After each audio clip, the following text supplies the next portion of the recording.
There you are, drifters.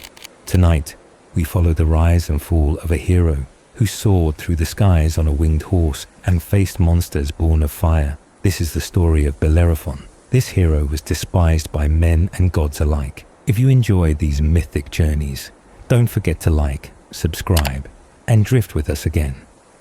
Bellerophontes was born of divine blood, a child of Poseidon and Eurynome, though some called him the son of the king Glaucus and his wife, or even grandson of Sisyphos. Yet most knew that the sea god had fathered him, and in his veins ran the strength of gods and mortals both. Even in his youth, he showed signs of greatness, for it was then that he captured the winged horse Pegasus, a creature wild and powerful, as it came to drink from the town's fountain in Corinthos. None could tame Pegasus, but Bellerophontes, either by divine favor or unmatched courage, subdued the beast and gained the loyalty of wings and thunderous hooves. Yet for all his promise, fate cast a dark shadow early, for he committed a grave act, slaying a family member, though accounts differ as to whether it was a nobleman named Belleros or his own brother, perhaps Deliades or Alcimenes. Burdened by blood guilt, he could no longer remain in his homeland, and so he fled, seeking purification at the court of King Proitos in Argos. There, misfortune struck again, not by blade or beast, but by the deceit of desire, for the queen, filled with lust for the young hero, tried to claim his affections. But when he spurned her, she twisted truth into poison and told her husband that Bellerophontes had tried to defile her. Proitos, bound by duty but unwilling to kill the guest himself, sent the youth away with a sealed letter to King Iobates in distant Lycia, a letter that bore hidden death. But Iobates, reading the message, hesitated to commit murder upon a guest, and instead sent Bellerophontes to his death by task. He ordered him to slay the Chimera, a monstrous beast with a lion's head, a goat's body, and a tail that ended in a serpent, and worse still, its breath was fire. But Bellerophontes mounted Pegasus, rose into the sky, and plunged down upon the creature from above, his spear tipped with lead, and he thrust it deep into the beast's fiery throat, the heat melting the lead and suffocating the monster in molten silence. Victory did not bring peace, for Iobates, still wary of this powerful guest, gave him yet more trials, to defeat the fierce Solomoi tribe, and then the warrior women called Amazones. Again and again, Bellerophontes triumphed, scattering armies and leaving behind stories etched in fear. At last, the king could not hide his intent and set his guards upon the hero in ambush. But even then, none could match him, and all fell. Iobates saw then what he had tried to deny, that this was no ordinary man, but a son of a god. Humbled and in awe, he welcomed Bellerophontes not as foe, but as kin, giving him his daughter and naming him heir. For a while, it seemed he had everything: fame, power, family. But the heart of Bellerophontes yearned for more, for something greater than even kingship or glory. He sought to ascend to the heavens on the back of Pegasus, to rise beyond mortal bounds and stand among the gods. But such boldness stirred anger in Zeus, who watched from above and sent a tiny gadfly, nothing more than a sting. Yet it struck Pegasus and made the steed buck wildly in the skies. Bellerophontes fell, tumbled from the stars and crashed back to earth, cast down from dreams that dared too far. Broken in body or spirit, none can say, but from then on he wandered the world in solitude, rejected by men who once cheered him, and forgotten by gods who once may have smiled. His name, many said, meant slayer of Belleros, perhaps echoing his first great sin, but others believed it came from wielder of missiles, a title more fitting for the warrior he became. Yet names mattered little in the end, for though he conquered beasts and warriors, his own pride proved the final foe, and in that he was left to drift in silence. A hero both celebrated and cursed, rising with the favor of gods and falling by their will. Hands delivered the sealed message to the king in Lycia, who was none other than the father-in-law of the one who sent it, a man named Iobates, and in that tightly sealed letter were instructions clear and deadly, that the young man who bore it was to be put to death. Trusting the words written without revealing them to the messenger, Iobates agreed to this grim request, but, unwilling to commit the act directly, decided instead to send the youth on what he believed to be a fatal mission. He commanded the young man, Bellerophon, to face and destroy the monstrous Chimera, a creature of nightmare, terrifying and deadly, one that ravaged the land and spread fear wherever it went. The king thought this challenge would surely end the life of the stranger and remove him from his worries without staining his own hands. But Bellerophon was not like other men. With courage burning in his chest, he mounted the winged horse Pegasus, a creature of legend, and rose into the sky. From above, soaring high with the clouds, he rained arrows down upon the monster. The Chimera, with its fire-breathing mouth and unnatural body, was struck again and again until it fell. But some said it was not arrows that ended the beast. They spoke of a different death, one more cunning. They said Bellerophon had fastened a piece of lead to the tip of his lance and, riding Pegasus with speed and skill, thrust it deep into the Chimera's fiery throat. The intense heat from the monster's breath melted the lead, and the molten metal poured down its throat, burning it from within and silencing its flames forever. Either way, the monster was no more, and Bellerophon returned victorious. Yet Iobates, still hoping to rid himself of the hero, sent him on more quests. He told him to defeat the Solimi, a fierce tribe known for their brutality.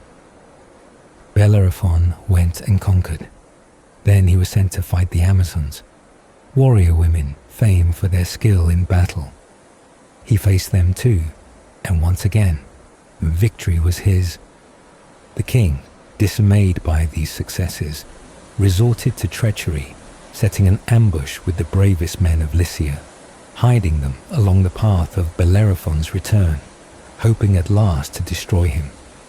But even this failed, for the hero, strong and swift, struck them all down, scattering the ambush and proving again that no trick or force could bring him low. With no other options, Iobates revealed the truth. He showed Bellerophon the letter, the secret request from the one who had sent him, asking for his death. And with that revelation came a change of heart, no longer seeing him as a threat, but as someone blessed by the gods. Iobates offered his daughter in marriage and made Bellerophon his heir to the throne. Through this union, Bellerophon became the father of Isander, Hippolochus, and Laodamia. But that is where one telling ends, as the historian Apollodorus chose not to continue further.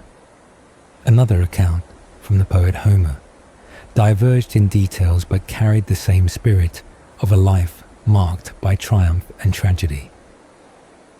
Homer did not speak of Pegasus aiding in the battle against the Chimera, and did not mention the winged horse during those early triumphs.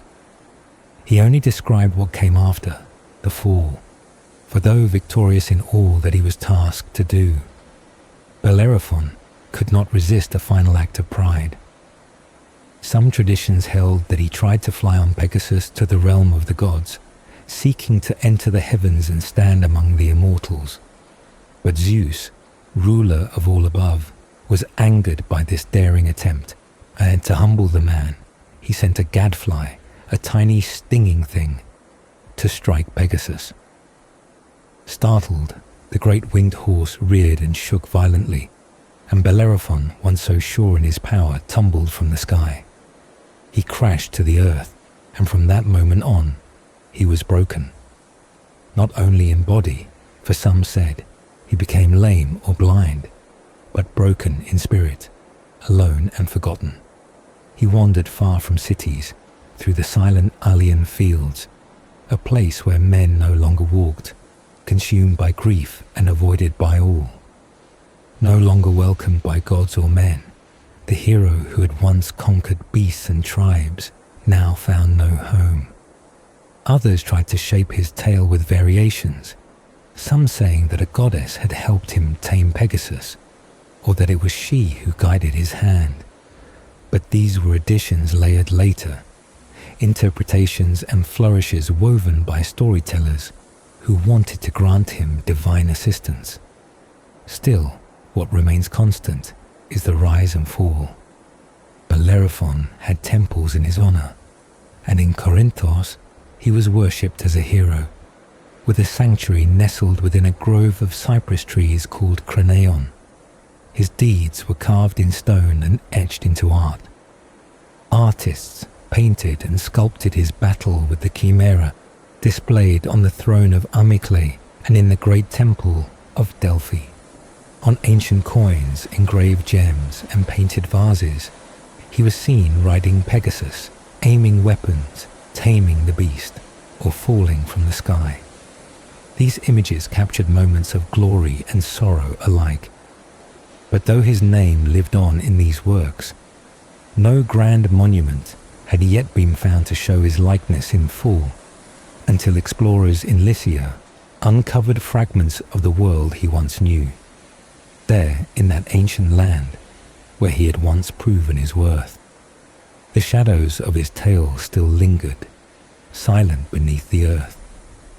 Sculptures, however, he is seen riding on Pegasus and conquering the Chimera, his form forever frozen in the act of victory, the great winged horse beneath him soaring upward, and the terrible three-headed beast raging below, its lion's mouth gaping open, the serpent tail coiled in fury, and the goat's head snarling in pain as the lance of the hero descended from above.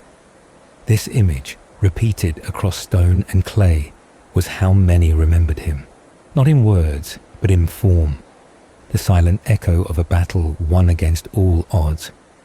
Bellerophontes, that hero prince of Corinthos, whose tale began in the city once called Ephyra, was born of a line marked by gods and men alike.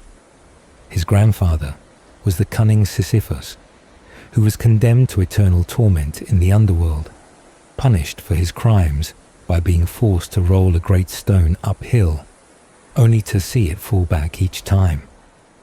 From this lineage came Glaucus, the king of Corinthos, who believed himself father of Bellerophontes, though the sea god Poseidon had laid claim to that role, for the child was born of Eurynome, wife of Glaucus, but touched by the divine. So the boy grew, and in time his deeds would match the storms that surged in his blood. He would come to tame Pegasus, the winged horse, born from the sea and the blood of Medusa, a creature no mortal could command until the hero laid hands upon him. He would ride the skies and strike from the clouds, and this act, above all, was carved and painted, etched into the heart of Greek legend. Among those connected to his story were many. Deliades, his half-brother, whom some said he killed. Belleros, another whose life he took, possibly giving rise to his name. And Proitos, the king who would turn against him after a lie poisoned the court. The woman, called Sthenoboia or Antea, desiring the hero but spurned by him, told her husband the opposite of truth and thus cast Bellerophontes into exile. Sent away to Lycia with a sealed letter, unaware that it carried orders for his death.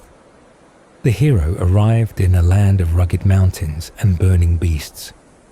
Iobates, king of that realm, received him, read the secret message, and instead of killing him by his own hand, devised trials meant to destroy him. First came the Chimera, a monster raised by Amisodaros, breathing fire and bringing ruin across the countryside.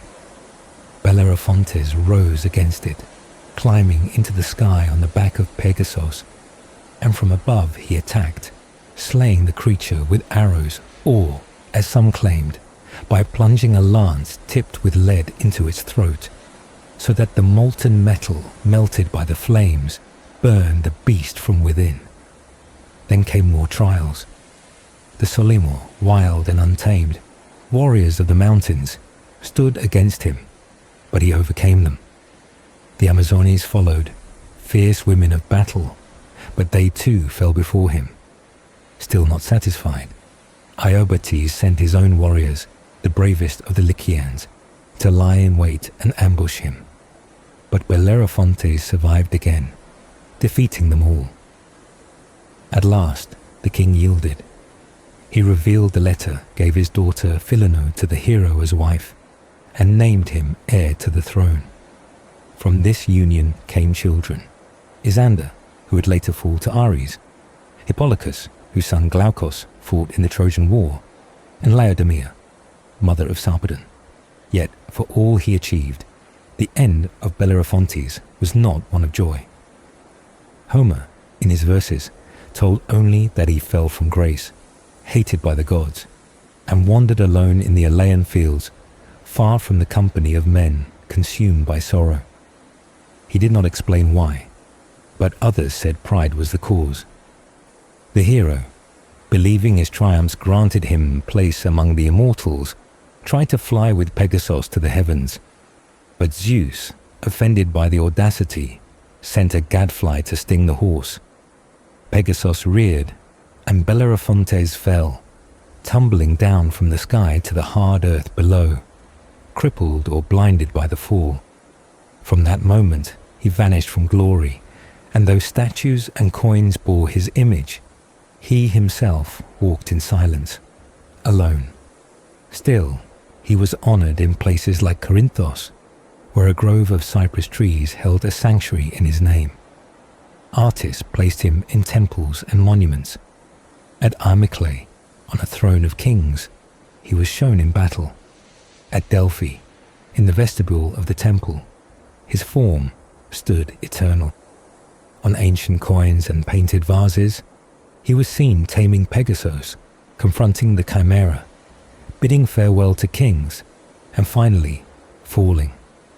Though no grand sculpture stood in his likeness in major sanctuaries for centuries, the land of Lycia, where so much of his story unfolded, held traces of him beneath the earth, revealed only later by discoveries in stone and ruin.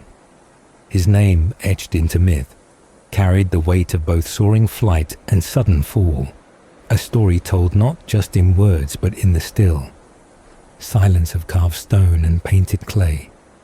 Broken to the sway of his scepter, the tale unfolded in silence and fate.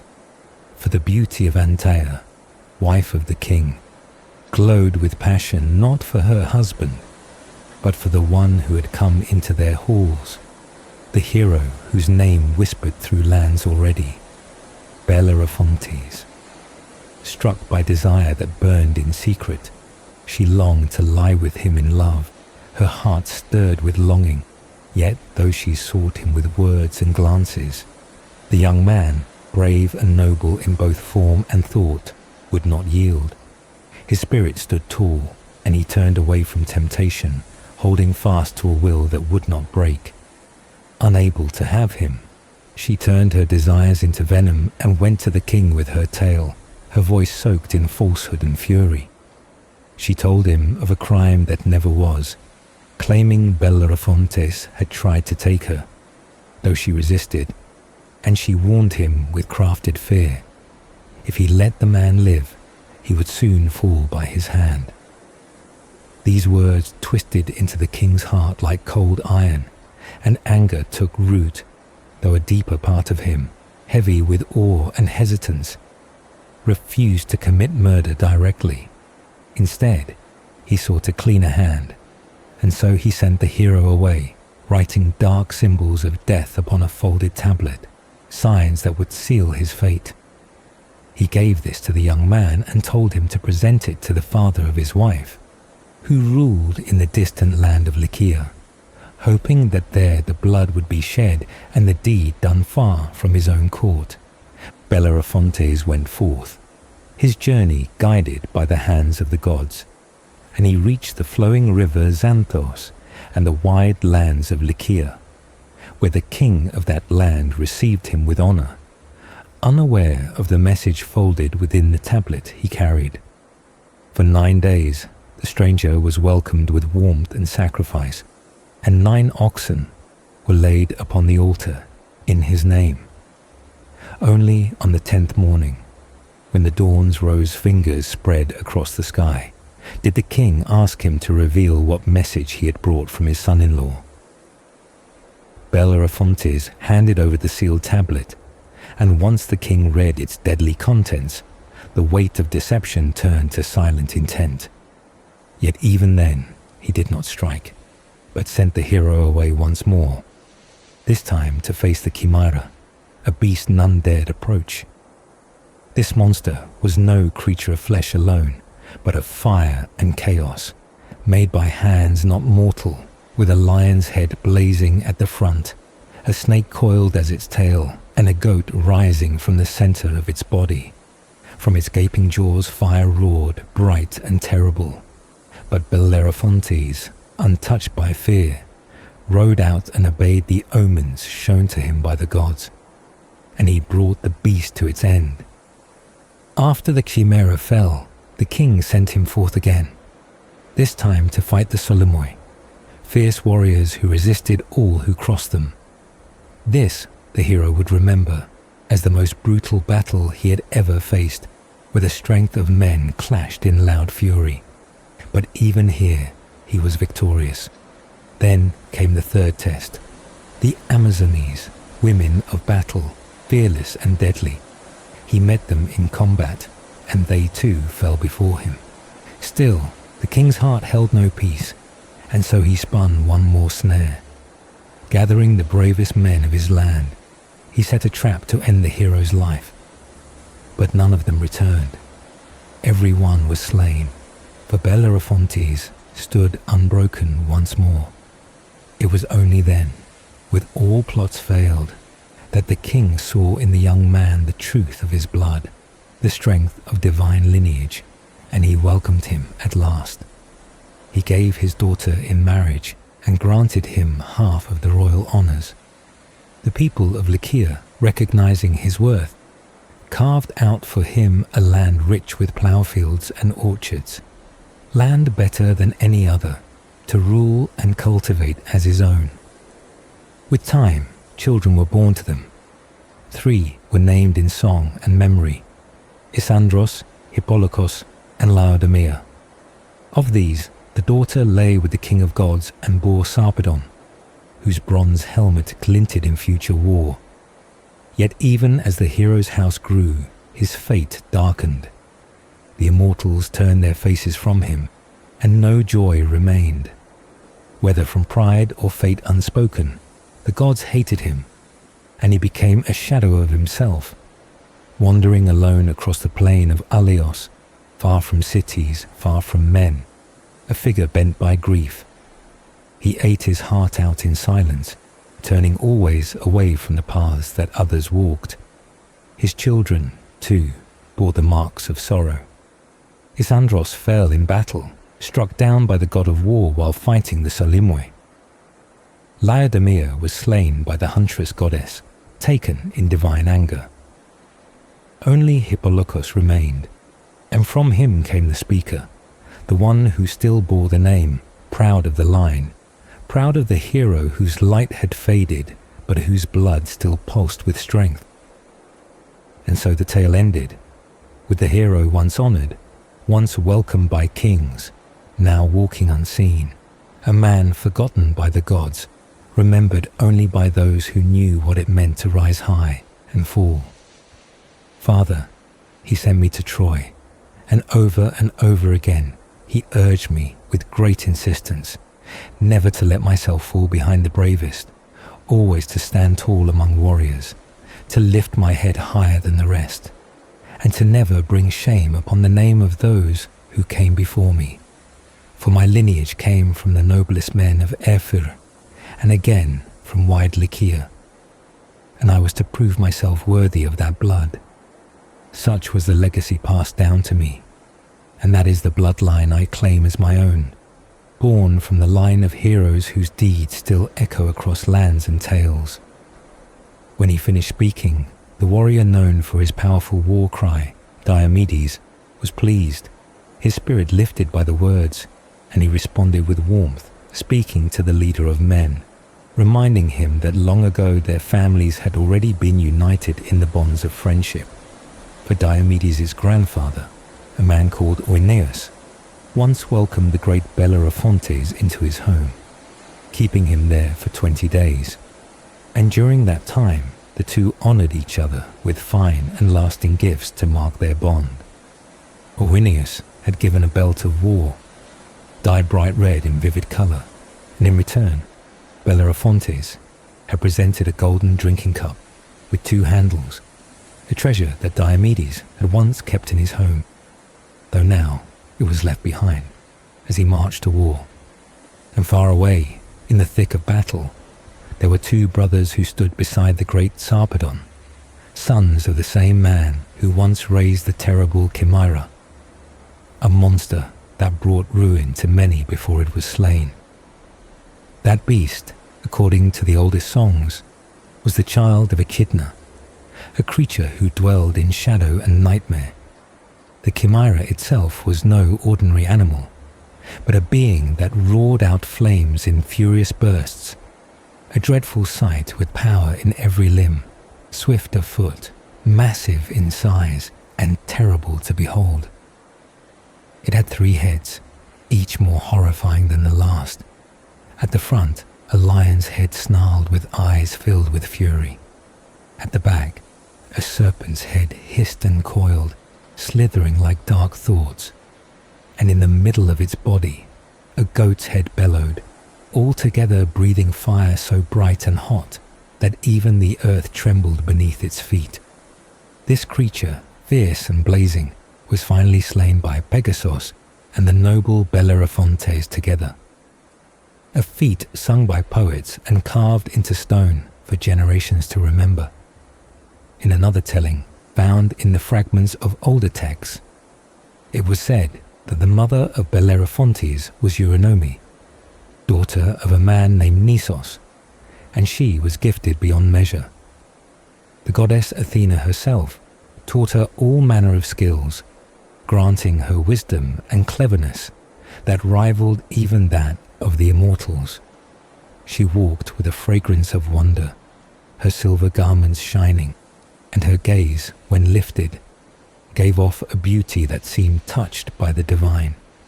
She caught the eye of Glaucus, who, acting on the guidance of Athena, came seeking her love and offered oxen in exchange for her hand. But Glaucus could not know the will of Zeus, who rules all and sees farther than any. The Sky Lord made an oath in secret that Glaucus, descendant of Sisyphos, would not father a child of pure lineage, for the threads of fate had been spun differently. Eurynome was destined to lie instead with the god of the sea, and so she became mother to a child not fully of this world. In the halls of Glaucus, she bore Bellerophontes, a boy touched by the sea god himself, and from the start, he showed signs of greatness that set him apart from others. When he came of age and began to wander beyond his home, his divine father gave him Pegasus, the winged horse who raced across the skies without ever growing tired. Pegasus flew like the wind itself, gliding over mountains and oceans, untamed and radiant. And with that steed, Bellerophontes chased and destroyed the Chimera, the fire-breather whose presence brought ruin. His strength and courage were unmatched, and afterward he married the beloved daughter of a noble king, the same man who had once sent him to his death, but later honored him after all the trials were overcome. Thus the tale circled back to Troy, to the warrior who spoke of his heritage, to the friendships that stretched across generations, to the lineages born of gods and heroes, all tied together by deeds that still rang like thunder in the memory of men. The worshipful king, the sovereign ruler, whose name time has broken, and whose tale only fragments preserve, stood distant in the tale that continued through the voices of many. For it was when the hero's grandson, one born of Lycia, came to fight in the Trojan War, that his presence sent a chill of fear through the hearts of the Danans. They heard his proud claim, not only of courage in battle, but of lineage traced back to Perini city, the sacred grounds of Corinthos, where his great ancestor once ruled with the strength of sovereign power, and where a kingly palace and vast lands were once under his command. This grandsire, whose story passed through song and silence, once strove near the spring of Perini, longing to tame a creature no mortal could bind, the offspring of the Gorgon, the winged horse Pegasus. His efforts, though tireless, brought only hardship, until a vision in the night turned fate. As he lay sleeping, the goddess of wisdom and war, the virgin with the aegis, appeared to him, and in dreamlike whisper, she gave him the gift that would turn struggle into triumph. She urged him not to remain idle, but to rise, and placed in his dream the image of a bridle and golden headband, telling him that if he offered a pure white bull to the horse tamer, his divine father of the sea, and showed him the bridle, then the wild creature he sought would be subdued. When he awoke, startled and filled with awe, the dream had left behind its mark. There, beside him, was the golden bit, real and waiting. Filled with joy and purpose, he went to find the prophet of his people, the son of Koiranos, and spoke to him of the vision, how he had slept through the night upon the altar of the goddess just as foretold, and how in the darkness she, who bore the aegis and the sword of Zeus, had brought him the divine charm meant to calm the fiercest spirit. The prophet, upon hearing this wonder, commanded him to follow the instructions without delay. He must sacrifice the strong-limbed bull to the god of the earth and seas, and quickly raise an altar to the goddess, the queen of steeds. The gods, when they choose, can bend what men call unbreakable, twisting oaths and hopes alike into something new. So, with sacred fire and dedication, the hero obeyed, and with firm resolve he brought the bridle to the place where the winged horse drank. Mighty Bellerophontes, no longer a seeker but a man of fate, placed the golden bit in Pegasus's mouth, and the fierce horse calmed beneath his touch. Then he mounted the creature clad in bronze armor that gleamed in the light, and he tested the steed's speed and spirit, flying through the air as though carried by the winds. With Pegasus beneath him, he took to the sky and descended upon enemies from the clouds, turning air into a battlefield. From above he attacked the Amazones, a host of bull-wielding women, striking them with fury from the lonely heights where only gods were meant to roam.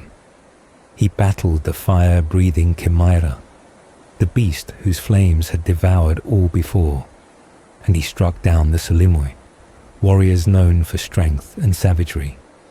His triumphs piled high, but his fate remained unspoken by many, for the ending was sorrowful. In time, Bellerophontes believed that his victories and his divine blood gave him right to enter the heavens, to ascend to the very company of Zeus himself.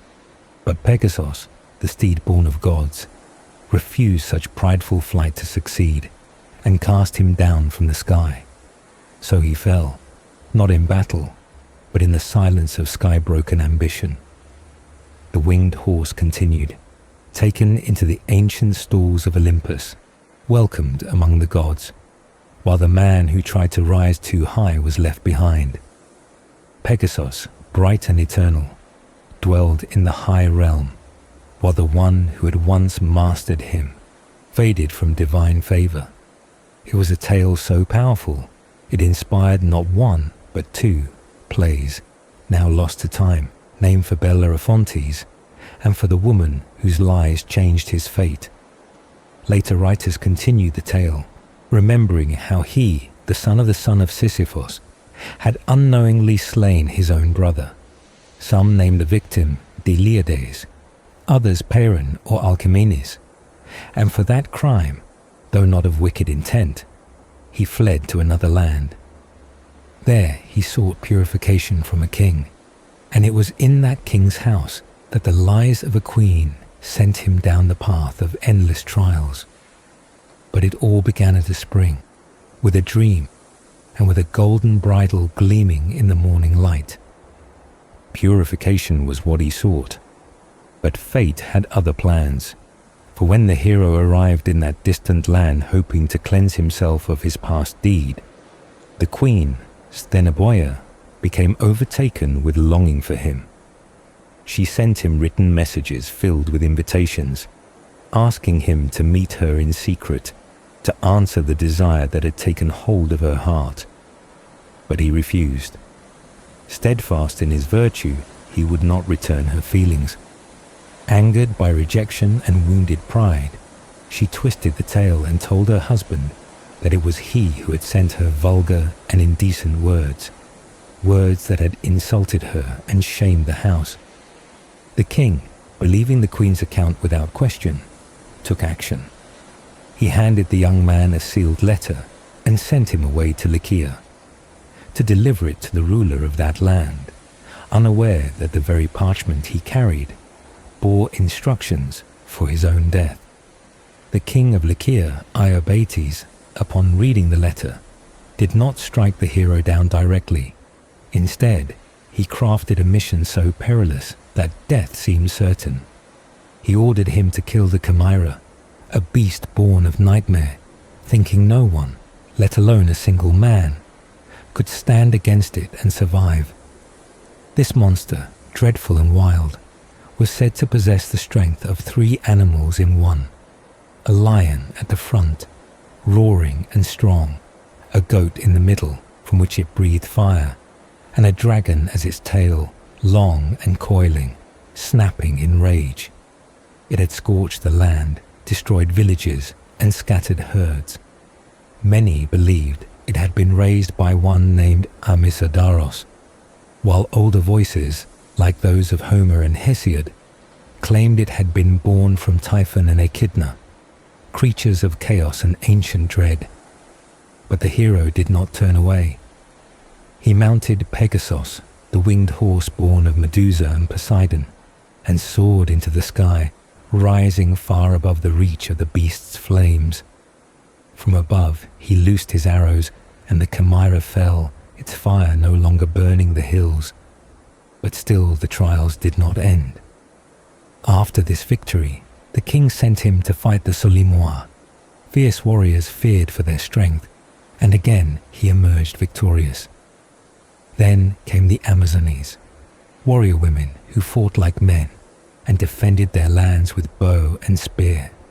He fought them too, and they fell before him. Yet even this did not satisfy Iobates.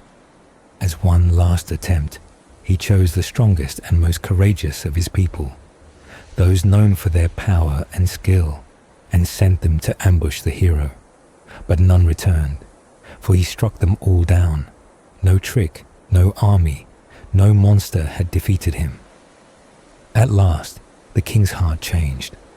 In awe of the hero's strength, he no longer tried to destroy him. Instead, he revealed the truth. He showed him the letter, the hidden betrayal, and asked him to stay, offering peace. He gave him his daughter Philono in marriage, and when the king died, he passed his kingdom to him. This man, Bellerophontes, had come seeking redemption and found instead a place of honor. His line would continue, for from his daughter Laodamia and Zeus would come Sarpedon, and his descendants would rise in Lycia and beyond. The story of his family was woven into the land itself. It was said his grandfather Sisyphus had founded the city once called Ephora, now known as Corinthos. marrying Merope, daughter of the Titan Atlas, and from them came Glaucus, father of the hero. Later poets recalled that even in distant times, those born in Corinthos still trace their blood back to him. One such man, Leucippus, famed for his strength, was said to shine above all his peers in battle, and his name was known among the Lycians and their neighbours. The hero's tomb too was known. His resting place stood in Tlos, near the rocky cliff where once the Chimera roamed, and it was remembered as a holy place. Even the very spring where he once tried to tame the winged horse remained a part of the legend.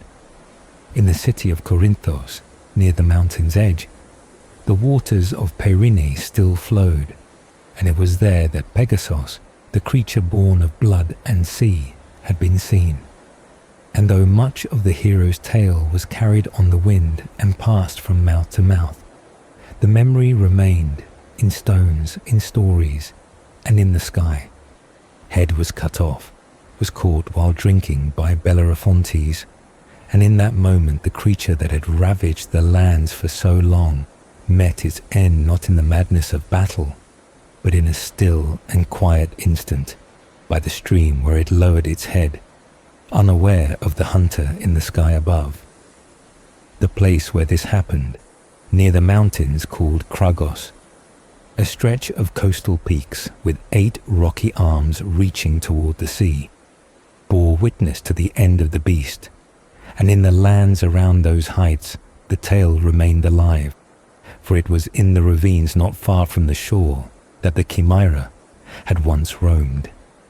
That fearsome creature, whose breath scorched the earth and whose body bore the front of a lion, the middle of a goat, and the tail of a dragon, had brought terror upon the people until the winged horse, bearing the hero upon his back, descended from the heavens and brought fire to silence. The mountains of Lycia knew that tale well, but far away in Corinthos, in the land where the hero had been born, the memory was held in sacred places.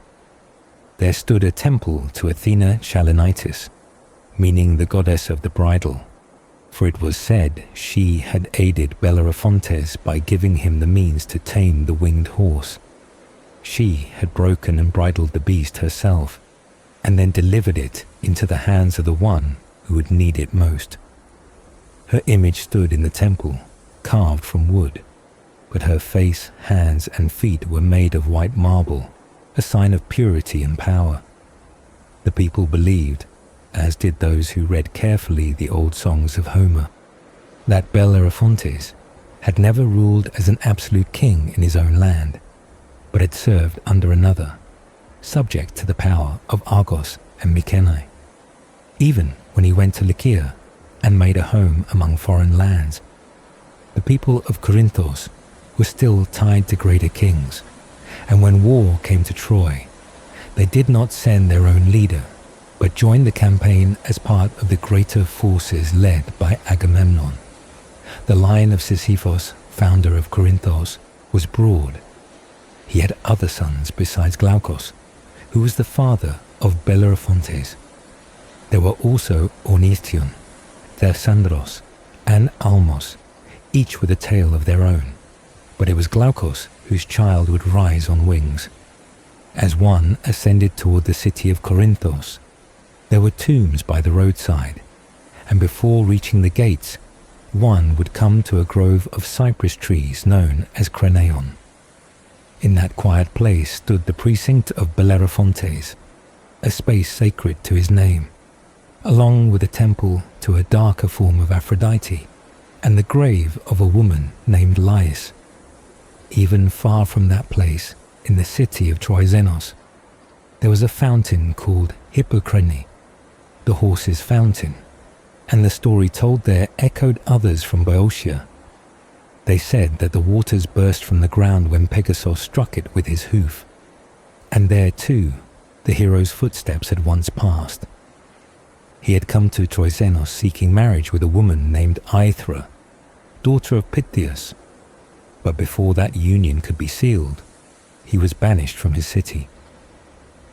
at the great sanctuary of Poseidon on the Isthmus of Corinthos, on the base of the god statue, reliefs were carved showing the sons of Tyndareus, who were known to be saviors of ships and those who travelled the sea. Among these carvings were also images of calm and of the sea itself. And there was a strange creature, a horse with the front of a whale, as well as figures of Ino, of Bellerophontes, and of the winged horse Pegasus. Their presence in the sacred space spoke of how deeply the hero's name had settled into the heart of the land. Even in the daily life of the city, his presence lingered. The baths of Corinthos, found in many parts of the city, were reminders of prosperity and tradition, and the most well-known among them was near the sanctuary of Poseidon. It had been built by a man from Sparta, one named Eurycles, and it was adorned with many kinds of stone, the finest of which was quarried from the lands of Laconia, from a place called Croceae. There, on the left, as one walked through the structure, the memory of the hero lived, carved into stone, carried in story, and resting in silence. The winged horse still soared in sculpture, and the name of Bellerophontes remained, tied to the lands that shaped him, the gods who tested him, and the skies that once bore him high. Of the entrance stands a figure of Poseidon, lord of the sea, and beside him is Artemis, poised in the act of hunting. And throughout the great city of Corinthos, there are many wells, for the land is rich with flowing water. But the most remarkable among them is the one beside the image of Artemis, where above the water stands Bellerophontes, carved in lasting form, and the water itself flows not from the earth directly, but through the hoof of the winged horse Pegasus, as if even in sculpture the story of man and beast lives on. Elsewhere, in the sacred places of Greece, his name endures in stone and memory. At Epidaurus, upon the seat of the great statue of Asclepios, there are carvings in relief that show the famous deeds of heroes from Argos. Among them the moment when Bellerophontes fought the Chimera, the fire-breathing beast, and nearby Perseus holding the severed head of Medusa. In the sanctuary of Apollon at Amyclae near Sparta, among the many scenes upon the throne, there is also an image of Bellerophontes in the act of destroying the beast in the land of Lycia. And on the slopes of Mount Helicon, sacred to the Musai, there lies a spring called the Horse's Fountain, which the people say burst forth from the earth when the hoof of the winged horse struck the ground, and they believe it was there that Bellerophontes once passed, his journey echoing in the land itself. His story is found again in the words of historians, who say he came to the house of a king in exile, cast out because he had killed, though he did not mean to, and sought refuge in a place where his father once exchanged gifts of friendship. The king's wife, stirred by the beauty of the stranger, tried to win his heart, but when he refused, she turned her desire into accusation, telling her husband she had been harmed. The king, bound by the laws of hospitality, would not kill the guest, so he sent him instead to another land, with a sealed message written for the hand of his father-in-law. And when that second king opened the letter and read what was asked, he too would not carry out the deed with his own hands. Instead, he commanded the stranger to face a creature of legend, the Chimera, whose body bore 3 forms and whose breath was fire. The hero mounted the winged horse and soared high above the earth, and from the sky he struck the beast until it lay still. It was told that nature, in her wisdom, had given horses a subtle heart and clever mind beyond all mortal beasts, and Pegasus, rising above the clouds, bore the hero on wings to victory. Yet even after this triumph, the king sent him on further trials, and still he endured. In the end, the king gave him his other daughter, and with her the name of family. But when the queen who had once lied heard of this union, she took her own life, unable to bear the weight of what had come to pass. And the hero, whose name had once been whispered with awe, fell in the plains of Alea, his strength broken and his hip dislocated, and he wandered alone. But his name did not fade, for it lived in wells and springs, in carvings and statues, in the memory of men, and in the silence of the stones. Sons of the sea god were many, but among them stood Bellerophon, born to Eurynome, daughter of Nisus. And though his beginnings were touched by divinity, his story was shaped by trials, betrayals, and soaring ambition. He was a man who rode with gods, yet could not escape the weight of human sorrow. When he arrived at the court of a king who had once shared bonds of hospitality with his father, he was welcomed with honor, but the queen, moved by his beauty, fell in love with him and sought to claim his affection. Her name, whether called Antea or Sthenoboia, appears again and again in fragments of song and story, for her love was not returned, and when he rejected her, she, out of shame and fear that he might accuse her first, turned the story against him and told her husband that he had tried to force her. The king, fond of the guest but caught in a web of doubt, could not bring himself to spill blood within his own halls. Knowing that the young man had tamed Pegasus, he devised another path. He sent him to the land of Lycia, where flames devoured the fields and the Chimera reigned in terror. The letter he sent with the youth asked his father-in-law to kill him, but the Lycian king, hesitant to destroy one who bore such strength and grace, instead sent him to face the monster. The beast had the force of 3 creatures in one: a lion at the front, a serpent at the tail, and a goat in the middle, breathing fire. Riding the winged horse, the hero rose high into the sky and struck the creature down, saving the land. Victorious, he survived the king's tests, and though he had escaped death, the story did not end. Some said that after the creation of the spring, when Pegasus struck the ground with his hoof and Hippocrene burst forth, the hero tried to ascend into the heavens. He flew upward, nearing the home of the gods, but looking down upon the earth, fear overcame him. The heights turned dizzying and he fell, cast down from the skies he had nearly conquered. Some said he died then and there, while the winged horse flew onward into the stars, placed among the constellations by Zeus himself, shining forever in the night. Others whispered that Bellerophon did not flee Argos because of accusation, but because he could no longer bear the pleading voice of the queen, whose proposals he found bitter. Still others said he was not killed in his fall, but merely broken, and lived in silence and shadow. Among those remembered in sorrow were women who took their own lives, and Sthenoboia was one of them, ending her days in grief after hearing that he had wed another, her own sister. His name echoed in many places. He was said to have raced at the games once held by the Argonauts, and to have won the horse race. His rival in another race was Glaucus, son of Sisyphus, who met a cruel fate, torn apart by his own fierce horses. His lineage stretched far through Merope, who wed Sisyphus and bore Glaucus, and from him the hero was born. The spring on Helicon, called Aonia's fountain or Hippocrene, sprang from the strike of Pegasus's hoof, a gift to poets.